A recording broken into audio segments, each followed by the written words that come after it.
Hello दोस्तों, आज हम लोग बात करते हैं हाइट एंड डिस्टेंस की और नेक्स्ट क्वेश्चन की बात करेंगे।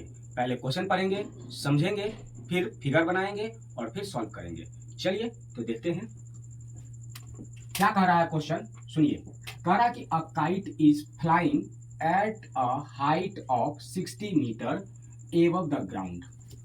एक पतंग है जो कि ग्राउंड से 60 मीटर की ऊंचाई पे उड़ रही है। मान लीजिए कि पतंग यहाँ उड़ रही होगी कुछ इस तरह से।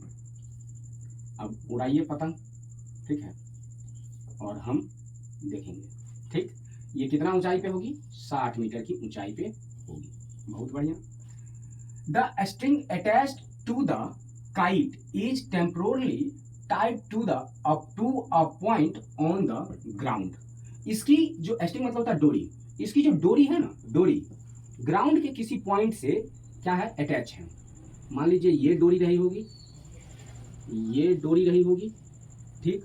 ग्राउंड पे ये ग्राउंड रहा होगा, ये ग्राउंड यहां से बंधी हुई है, ठीक। The inclination of the string with the ground is 60 metre, sorry 60 degree angle है। इंक्लिनेशन का मतलब होता है इस डोरी का झुकाव। इंक्लिनेशन का मतलब होता है झुकाव, और इस डोरी का झुकाव कितना डिग्री पर है? 60 डिग्री पर। किसके साथ है? ग्राउंड के साथ है, 60 डिग्री पर, ठीक। Find the length of string. ये लेंथ बताना है आपको कि इस डोरी की लंबाई कितनी है, ठीक। Assuming that there is no slack in the string. इस स्ट्रिंग में कोई भी साल्क नहीं, मतलब कि झुकाव नहीं है, ठीक है। साल्क मतलब होता है झुकाव, झुकाव नहीं है मतलब मुड़ता नहीं है कहीं से, एकदम टाइट है। चलिए, तो अब हमारे पास क्या मिल गया?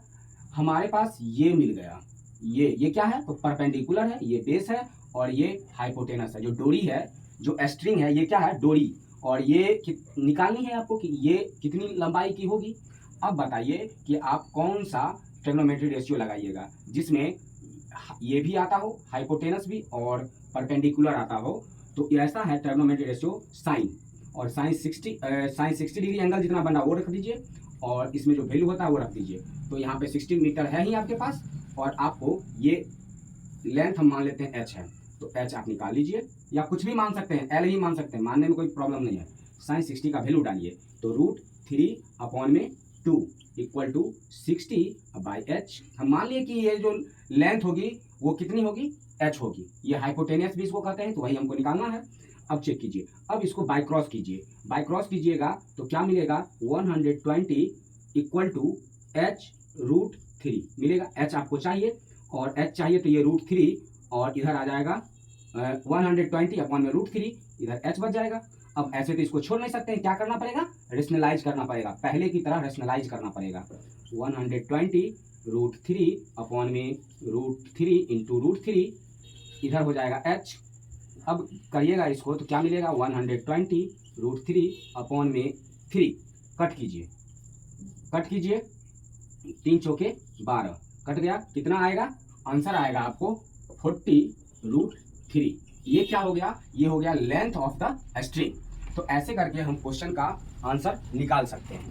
तो आप देखें कि हमने पहले क्वेश्चन को पढ़ा, समझा, फिगर ड्रॉ किया, और फिर हमने इस क्वेश्चन को सॉल्व किया। सॉल्व करने से पहले ध्यान क्या देना है कि जैसा जैसा क्वेश्चन आपको कह रहा है वैसा वैसा फिगर को ड्रॉ करना है।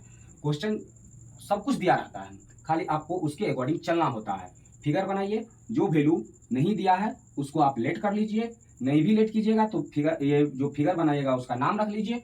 नाम रखने के बाद आप जो साइड फाइंड करना है वो फाइंड कीजिए। तो इस तरह से हम और भी क्वेश्चन बना सकते हैं। तो थैंक यू फॉर वॉचिंग।